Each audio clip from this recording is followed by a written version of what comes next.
기도를 해도 하나님께서 들어주시는 것 같지 않고, 말씀을 읽어도 마음에 와닿지 않고, 예배를 드려도 그저 의무적으로 드리는 것 같은 느낌이 드시는 분들이 계시지 않습니까? 어떤 분들은 이렇게 말씀하십니다. 목사님, 저는 20년 넘게 신앙생활을 해왔는데 왜 제 인생은 별로 달라지지 않는 걸까요?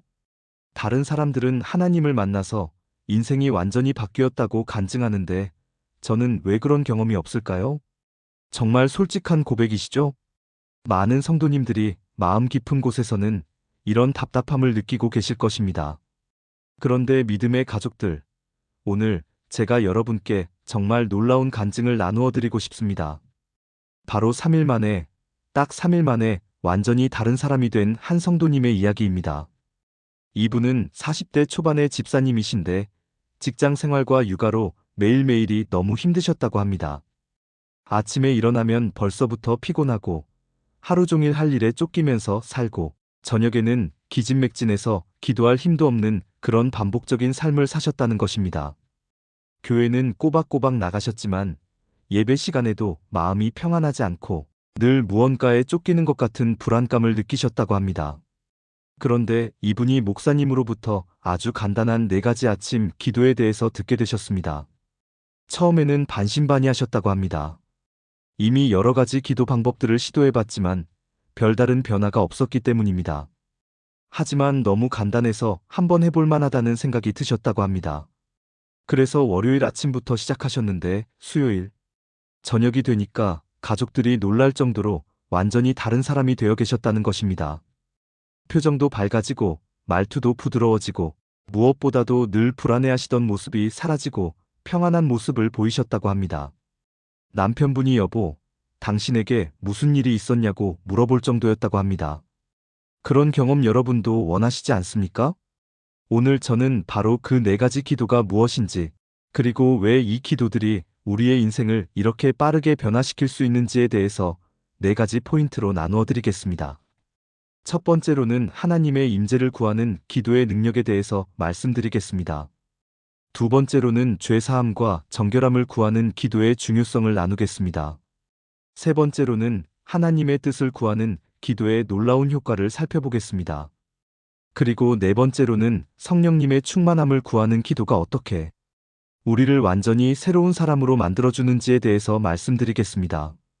믿음의 가족들, 마음의 문을 활짝 열고 함께 은혜의 시간을 가져보시기 바랍니다. 분명히 오늘 이 시간이 여러분의 인생을 바꾸는 전환점이 될 것입니다. 첫 번째로 말씀드릴 것은 하나님의 임재를 구하는 기도의 능력입니다. 많은 성도님들이 기도할 때 무엇을 제일 먼저 구하십니까? 건강을 구하고 물질적인 축복을 구하고 문제 해결을 구하는 경우가 대부분입니다. 물론 이런 기도들도 필요하고 중요합니다. 하지만 가장 먼저 구해야 할 것이 있습니다. 바로 하나님 자신입니다. 하나님의 임재, 하나님의 함께하심을 구하는 것입니다. 성경에서는 이렇게 말씀하고 계십니다. 시편 27편 4절 내가 여호와께 바라는 한 가지 일 그것을 구하리니 곧 내가 내 평생에 여호와의 집에 살면서 여호와의 아름다움을 바라보며 그의 성전에서 사모하는 그것이라. 다윗이 하나님께 구한 것은 물질적인 축복이나 왕으로서의 성공이 아니었습니다. 오직 한 가지, 하나님과 함께 있는 것이었습니다. 하나님의 임재 속에서 사는 것이었습니다. 왜냐하면 하나님께서 함께 하시면 다른 모든 것들은 자연스럽게 따라오기 때문입니다. 하나님께서 함께 하시면 문제가 해결되고 평안이 임하고 지혜가 주어지고 능력이 나타납니다. 하지만 하나님의 임재가 없으면 아무리 많은 것을 가져도 공허하고 만족이 없습니다. 앞서 말씀드린 집사님도 매일 아침 첫 번째 기도로 하나님의 임재를 구하는 기도를 드리기 시작하셨습니다. 하나님 아버지, 오늘 하루 저와 함께 해주시기를 원합니다. 제가 가는 곳마다 아버지께서 함께 가주시고 제가 하는 일마다 아버지께서 함께 해주시기를 원합니다. 아버지의 임재가 제 마음을 가득 채워주시고 아버지의 사랑이 제 삶을 감싸주시기를 원합니다. 오늘 하루 아버지 없이는 아무것도 할 수 없음을 고백하며 오직 아버지만을 의지합니다. 이런 기도를 진심으로 드리기 시작하셨다는 것입니다. 그랬더니 정말로 놀라운 일이 벌어지기 시작했습니다.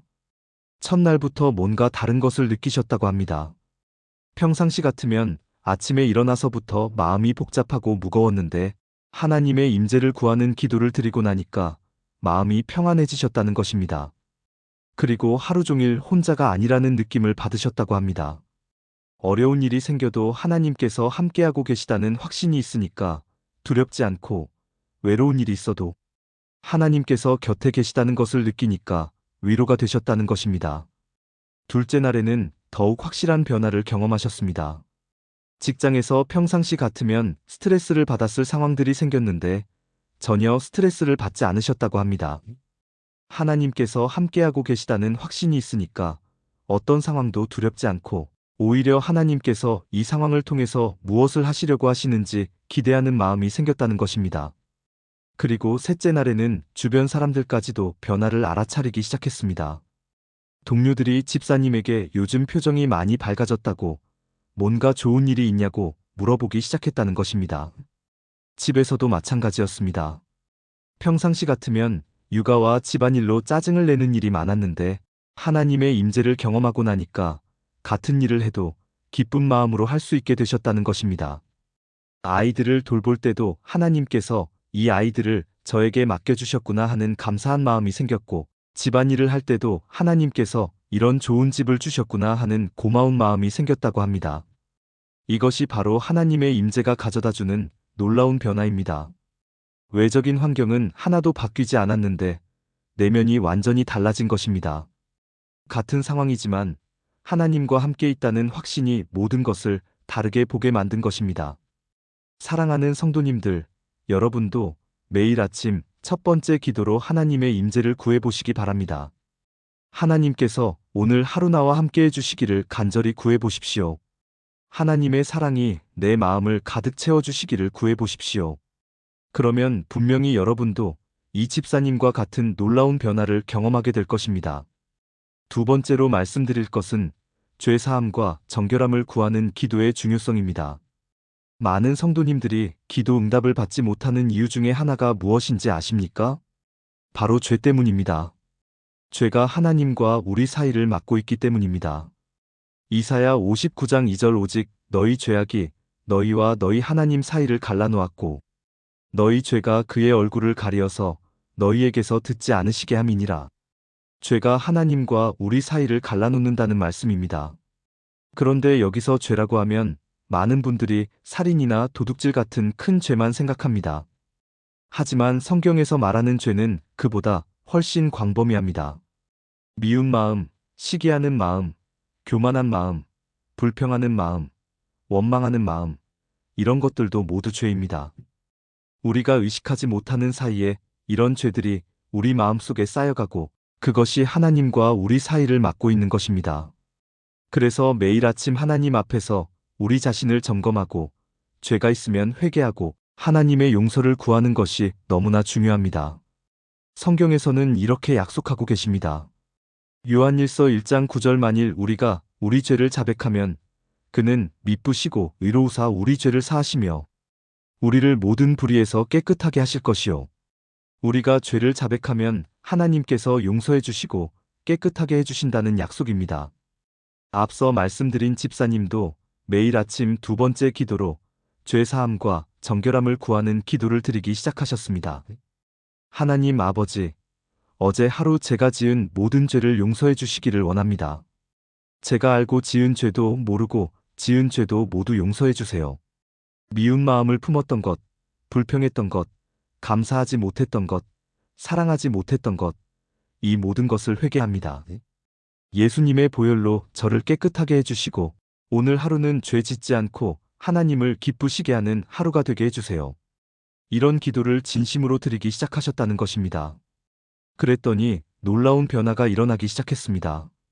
평상시에는 별로 신경 쓰지 않았던 자신의 마음 상태를 점검하게 되셨다고 합니다.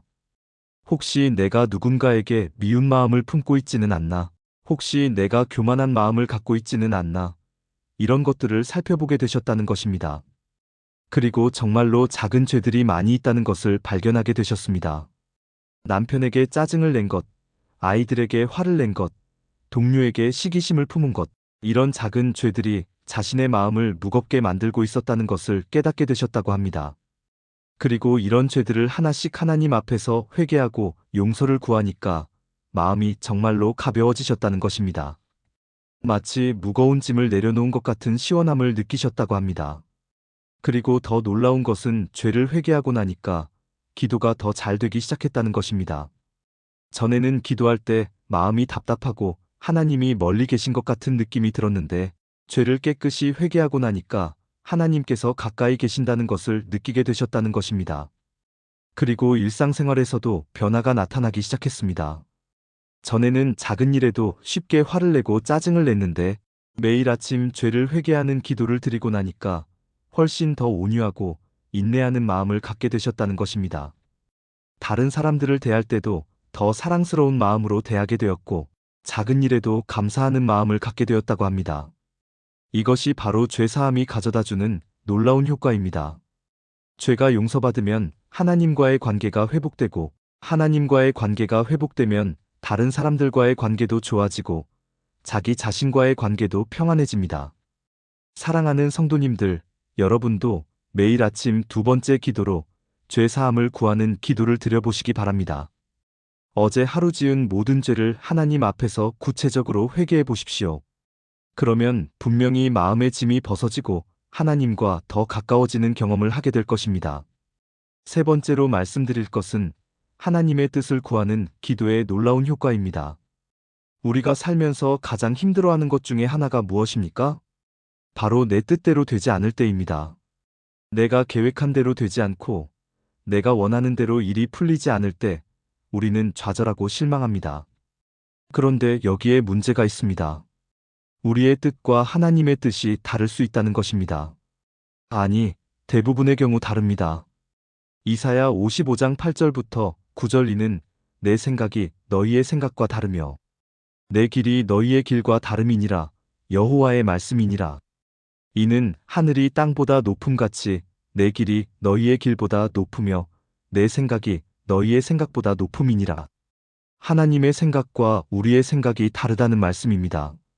하나님의 생각이 우리의 생각보다 높다는 말씀입니다. 그런데 우리는 대부분 내 뜻을 이루어 달라고 기도합니다.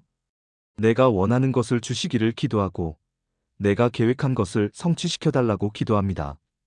하지만 진정한 기도는 내 뜻을 하나님께 맞추는 것입니다. 하나님의 뜻이 무엇인지를 구하고 그 뜻에 순종하는 것입니다. 예수님께서도 겟세마네 동산에서 이렇게 기도하셨습니다. 마태복음 26장 39절 내 아버지여 만일 할만하시거든 이 잔을 내게서 지나가게 하옵소서. 그러나 나의 원대로 마옵시고 아버지의 원대로 하옵소서. 내 뜻대로 마옵시고 아버지의 뜻대로 하옵소서. 이것이 진정한 기도의 모델입니다. 앞서 말씀드린 집사님도 매일 아침 세 번째 기도로 하나님의 뜻을 구하는 기도를 드리기 시작하셨습니다. 하나님 아버지, 오늘 하루 제 뜻대로 살지 않고 아버지의 뜻대로 살기를 원합니다. 제가 하는 모든 일에서 아버지의 뜻이 무엇인지 알게 해주시고 그 뜻에 순종할 수 있는 마음을 주세요. 제 생각보다는 아버지의 생각을, 제 계획보다는 아버지의 계획을 따라가게 해주세요. 오늘 하루 아버지의 뜻이 제 삶 속에서 이루어지기를 원합니다. 이런 기도를 진심으로 드리기 시작하셨다는 것입니다. 그랬더니 정말로 놀라운 변화가 일어나기 시작했습니다. 평상시에는 일이 내 뜻대로 되지 않으면 화를 내고 스트레스를 받았는데 하나님의 뜻을 구하는 기도를 드리고 나니까 오히려 하나님께서 더 좋은 계획을 갖고 계실 것이라는 기대감이 생기기 시작했다는 것입니다. 예를 들어서 어느 날 중요한 회의가 갑자기 취소되었을 때 평상시 같으면 짜증이 났을 텐데 하나님께서 더 좋은 기회를 주시려고 하시는구나 하는 생각이 들었다고 합니다. 그리고 실제로 그 시간에 예상치 못한 좋은 일이 생겼다는 것입니다.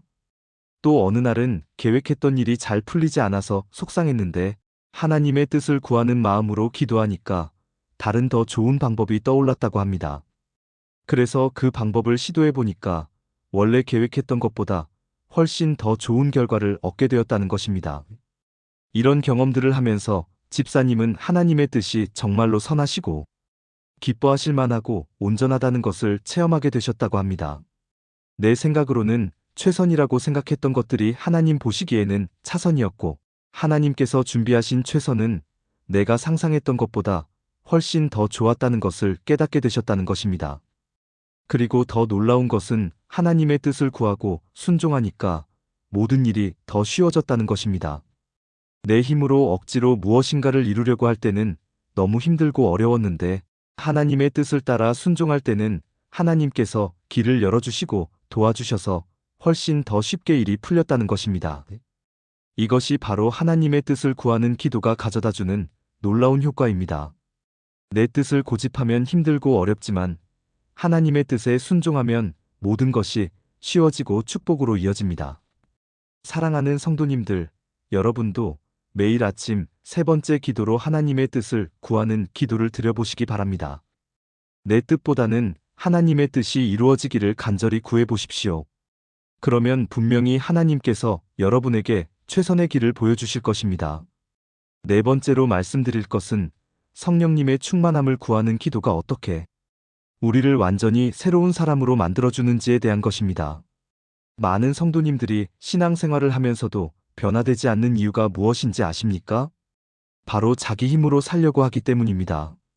자기 의지력으로, 자기 노력으로, 자기 능력으로 신앙생활을 하려고 합니다. 하지만 진정한 신앙생활은 성령님의 능력으로 사는 것입니다. 성령님께서 우리 안에서 역사하실 때 비로소 우리가 변화될 수 있습니다. 예수님께서도 제자들에게 이렇게 말씀하셨습니다. 사도행전 1장 8절 오직 성령이 너희에게 임하시면 너희가 권능을 받고 예루살렘과 온 유대와 사마리아와 땅 끝까지 이르러 내 증인이 되리라. 성령이 임하면 권능을 받는다는 말씀입니다. 그런데 여기서 권능이라는 것은 단순히 기적을 행하는 능력만을 의미하는 것이 아닙니다. 죄를 이기는 능력, 유혹을 물리치는 능력, 사랑할 수 있는 능력, 용서할 수 있는 능력, 기뻐할 수 있는 능력, 이 모든 것이 성령님의 권능입니다. 우리가 자기 힘으로는 절대 할 수 없는 일들을 성령님의 능력으로는 할 수 있게 되는 것입니다. 성경에서는 이렇게 말씀하고 계십니다. 갈라디아서 5장 22절부터 23절 오직 성령의 열매는 사랑과 희락과 화평과 오래 참음과 자비와 양선과 충정과 온유와 절제니 이 같은 것을 금지할 법이 없느니라. 성령의 열매가 무엇입니까? 사랑, 기쁨, 평안, 오래 참음, 자비, 양선, 충성, 온유, 절제입니다. 이것들이 바로 성령님께서 우리 안에서 역사하실 때 나타나는 열매들입니다. 우리가 아무리 노력해도 이런 열매들을 맺기 어렵지만 성령님께서 충만하시면 자연스럽게 이런 열매들이 맺어집니다. 앞서 말씀드린 집사님도 매일 아침 네 번째 기도로 성령님의 충만함을 구하는 기도를 드리기 시작하셨습니다. 하나님 아버지, 오늘 하루 성령님으로 저를 가득 채워주시기를 원합니다. 제 힘으로는 할 수 없는 일들을 성령님의 능력으로 할 수 있게 해주세요. 성령님께서 저를 통해서 사랑하시고, 성령님께서 저를 통해서 기뻐하시고, 성령님께서 저를 통해서 평안을 주시기를 원합니다. 오늘 하루 성령님의 인도하심을 따라 살게 해주시고, 성령님의 열매가 제 삶 속에서 맺어지게 해주세요. 이런 기도를 간절히 드리기 시작하셨다는 것입니다. 그랬더니 정말로 놀라운 일들이 벌어지기 시작했습니다. 첫째 날부터 마음에 평안이 임하기 시작했다고 합니다. 평상시에는 작은 일에도 불안하고 걱정이 많았는데 성령님의 충만함을 구하는 기도를 드리고 나니까 마음 깊은 곳에서부터 평안이 올라오는 것을 느끼셨다는 것입니다. 그리고 다른 사람들을 대하는 태도도 완전히 달라지기 시작했습니다. 평상시에는 짜증스러운 사람들을 만나면 속으로 불평하고 피하고 싶었는데 성령님께서 충만하시니까 그런 사람들도 사랑하는 마음이 생기기 시작했다는 것입니다. 아이들이 말을 안 들을 때도 평상시 같으면 화를 냈을 텐데 성령님의 충만함 속에서는 오히려 더 인내하고 사랑으로 대할 수 있게 되었다고 합니다. 직장에서도 마찬가지였습니다. 스트레스를 받는 상황들이 생겨도 성령님께서 주시는 평안 때문에 흔들리지 않고 오히려 동료들을 격려하고 도울 수 있는 여유가 생겼다는 것입니다. 그리고 가장 놀라운 것은 기쁨이 넘치기 시작했다는 것입니다. 특별히 좋은 일이 있어서가 아니라 그냥 마음 깊은 곳에서부터 기쁨이 샘물처럼 솟아올랐다고 합니다. 아침에 일어날 때부터 기쁘고 하루 종일 감사하고 기쁜 마음으로 살게 되었다는 것입니다. 그리고 이런 변화가 주변 사람들에게도 큰 영향을 미치기 시작했습니다. 가족들이 집사님의 변화된 모습을 보고 정말 놀라워했다고 합니다. 특히 남편분이 여보가 완전히 다른 사람이 된 것 같다고, 이렇게 밝고 평안한 모습을 본 적이 없다고 말씀하셨다는 것입니다. 아이들도 엄마가 전보다 훨씬 더 사랑스럽게 대해주고 화를 안 내셔서 너무 좋다고 말했다고 합니다. 직장에서도 동료들이 집사님에게서 뭔가 다른 분위기를 느끼기 시작했고, 어려운 일이 있을 때 집사님에게 조언을 구하거나 위로를 받으러 오는 사람들이 많아졌다는 것입니다. 그리고 자연스럽게 하나님에 대한 이야기를 나눌 기회들이 생기기 시작했고, 몇 명의 동료들이 교회에 관심을 보이기 시작했다고 합니다. 이것이 바로 성령님의 충만함이 가져다주는 놀라운 변화입니다. 내가 변화되는 것에서 그치는 것이 아니라 내 변화를 통해서 주변 사람들까지도 하나님을 만나게 되는 것입니다. 사랑하는 성도님들, 여러분도 매일 아침 4번째 기도로 성령님의 충만함을 구하는 기도를 드려보시기 바랍니다. 자기 힘으로 신앙생활 하려고 하지 마시고 성령님의 능력으로 살아가시기 바랍니다. 그러면 분명히 여러분도 이 집사님과 같은 놀라운 변화를 경험하게 될 것입니다. 그런데 여기서 중요한 것은 이 4가지 기도를 순서대로 드리는 것입니다. 첫 번째 하나님의 임재를 구하고, 두 번째 죄사함을 구하고, 세 번째 하나님의 뜻을 구하고, 네 번째 성령님의 충만함을 구하는 것입니다. 이 순서에는 깊은 의미가 있습니다. 하나님의 임재를 먼저 구하는 것은 모든 것의 시작이 하나님이시기 때문입니다. 하나님께서 함께하지 않으시면 아무것도 할 수 없습니다. 그 다음에 죄사함을 구하는 것은 하나님과의 관계를 깨끗하게 하기 위해서입니다. 죄가 있으면 하나님의 임재를 온전히 경험할 수 없기 때문입니다. 그 다음에 하나님의 뜻을 구하는 것은 내 계획이 아니라 하나님의 계획을 따라 살기 위해서입니다. 하나님의 뜻을 모르면 성령님의 능력을 받아도 잘못된 방향으로 갈 수 있기 때문입니다. 그리고 마지막에 성령님의 충만함을 구하는 것은 하나님의 뜻을 실제로 실행할 수 있는 능력을 받기 위해서입니다. 뜻을 알아도 능력이 없으면 실행할 수 없기 때문입니다. 이렇게 순서대로 기도할 때 가장 큰 효과를 볼 수 있습니다. 앞서 말씀드린 집사님도 처음에는 이 순서의 중요성을 몰랐는데 목사님께서 반드시 이 순서대로 기도하라고 강조하셨다고 합니다. 그래서 매일 아침 이 순서를 지켜가면서 기도했더니 정말로 놀라운 변화를 경험하게 되었다는 것입니다. 그리고 또 하나 중요한 것은 이 기도들을 형식적으로 드리는 것이 아니라 진심으로 드리는 것입니다. 그냥 말로만 하는 것이 아니라 마음 깊은 곳에서부터 간절히 구하는 것입니다. 하나님의 임재를 구할 때는 정말로 하나님께서 함께해 주시기를 간절히 원하는 마음으로 기도하는 것입니다. 죄사함을 구할 때는 정말로 자신의 죄를 뉘우치고 깨끗해지기를 원하는 마음으로 기도하는 것입니다. 하나님의 뜻을 구할 때는 정말로 내 뜻을 포기하고 하나님의 뜻에 순종하겠다는 마음으로 기도하는 것입니다.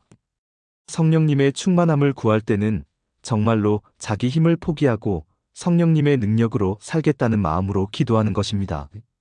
이렇게 진심으로 기도할 때 하나님께서 응답해 주시고 놀라운 역사를 일으켜 주시는 것입니다. 그리고 마지막으로 한 가지 더 말씀드리고 싶은 것은 이 기도의 효과가 누적된다는 것입니다. 첫째 날보다 둘째 날이 더 좋고 둘째 날보다 셋째 날이 더 좋습니다. 계속 쌓여가면서 점점 더 큰 변화를 경험하게 됩니다. 앞서 말씀드린 집사님도 3일 만에 놀라운 변화를 경험하셨지만 일주일 후에는 더 큰 변화를, 한 달 후에는 더욱 더 큰 변화를 경험하셨다고 합니다. 지금은 1년이 넘게 이 기도를 계속하고 계시는데 처음 시작했을 때와 비교하면 완전히 다른 사람이 되셨다고 합니다. 가족들도 동료들도 친구들도 모두 집사님의 변화에 놀라고 있고 많은 사람들이 집사님을 통해서 하나님을 만나고 있다고 합니다. 이것이 바로 하나님께서 우리에게 원하시는 삶입니다. 우리 한 사람 한 사람이 변화되어서 주변 사람들에게 선한 영향력을 미치는 삶입니다. 우리를 통해서 하나님의 사랑이 이 세상에 전해지는 삶입니다. 사랑하는 성도님들, 오늘 제가 나누어 드린 4가지 내용을 다시 한번 정리해 드리겠습니다. 첫 번째로 하나님의 임재를 구하는 기도의 능력에 대해서 말씀드렸습니다. 하나님께서 함께 하시면 모든 상황이 달라지고 혼자가 아니라는 확신 속에서 평안하고 담대하게 살 수 있다고 말씀드렸습니다. 두 번째로는 죄사함과 정결함을 구하는 기도의 중요성을 나누었습니다. 작은 죄들까지도 하나님 앞에서 회개하면 마음이 가벼워지고 하나님과 더 가까워질 수 있다고 말씀드렸습니다. 세 번째로는 하나님의 뜻을 구하는 기도의 놀라운 효과를 살펴보았습니다. 내 뜻보다 하나님의 뜻을 구하고 순종하면 모든 일이 더 쉬워지고 더 좋은 결과를 얻을 수 있다고 말씀드렸습니다. 그리고 네 번째로는 성령님의 충만함을 구하는 기도가 어떻게 우리를 완전히 새로운 사람으로 만들어주는지에 대해서 말씀드렸습니다. 자기 힘이 아니라 성령님의 능력으로 살 때 진정한 변화와 열매를 경험할 수 있다고 말씀드렸습니다. 믿음의 가족들, 정말로 간단하지 않습니까? 복잡한 것도 어려운 것도 아닙니다. 그냥 매일 아침 이 4가지 기도만 순서대로 진심으로 드리면 됩니다. 하나님의 임재를 구하고, 죄 사함을 구하고, 하나님의 뜻을 구하고, 성령님의 충만함을 구하면 됩니다. 앞서 말씀드린 집사님처럼 단 3일만 해보시기 바랍니다. 3일만 꾸준히 이 4가지 기도를 드려보십시오. 분명히 여러분도 놀라운 변화를 경험하게 될 것입니다. 그리고 그 변화가 여러분에게만 그치는 것이 아니라 여러분의 가족에게도, 친구들에게도, 동료들에게도 영향을 미치게 될 것입니다. 여러분을 통해서 하나님의 은혜가 많은 사람들에게 흘러가게 될 것입니다. 오늘 이 말씀이 여러분의 마음 깊은 곳에 새겨지기를 바랍니다. 그리고 내일 아침부터 당장 시작해 보시기 바랍니다. 미루지 마시고 바로 실천해 보시기 바랍니다. 그래서 하나님께서 여러분의 삶 속에서 얼마나 놀라운 일들을 행하시는지를 직접 체험해 보시기 바랍니다. 만약에 오늘 이 말씀이 여러분에게 은혜가 되었다면 좋아요 버튼을 눌러주시고 댓글로 여러분의 마음을 나누어 주시기 바랍니다. 그리고 주변에 이런 변화가 필요한 분들이 계시다면 이 영상을 공유해 주시기 바랍니다. 한 사람 한 사람이 하나님의 은혜를 체험하고 한 가정 한 가정이 하나님의 축복 속에서 살아갈 때 이 세상이 더 아름다워질 것입니다. 그리고 여러분이 이 4가지 기도를 실천해 보시고 어떤 변화를 경험하시는지 꼭 댓글로 간증해 주시기 바랍니다. 여러분의 간증이 다른 분들에게도 큰 용기와 희망이 될 것입니다. 하나님께서는 우리 각자를 통해서 당신의 영광을 나타내시기를 원하십니다. 여러분이 하나님과 더 깊이 동행하는 삶을 살아가실 때 그것 자체가 하나님께 드리는 최고의 예배가 되는 것입니다. 그리고 그런 여러분의 모습을 보고 많은 사람들이 하나님의 사랑을 경험하게 될 것입니다. 여러분 한 사람 한 사람이 이 세상의 빛이 되시기를 바랍니다. 여러분을 통해서 하나님의 은혜가 이 땅 곳곳에 전해지기를 바랍니다. 오늘도 여러분과 이렇게 귀한 시간을 함께할 수 있어서 정말 감사했습니다. 다음에도 더 좋은 말씀으로 여러분을 찾아뵙겠습니다. 사랑하는 성도님들, 하나님의 은혜와 평강이 여러분과 여러분의 가정 위에 넘치시기를 축복하며 기도합니다. 하나님께서 여러분의 기도를 들어주시고 여러분의 삶을 통해서 영광을 받으시기를 바랍니다. 내일 아침부터 새로운 기도 생활을 시작하셔서 하나님의 놀라운 역사를 체험하시기를 바랍니다. 예수님의 이름으로 축복하며 기도드립니다. 아멘.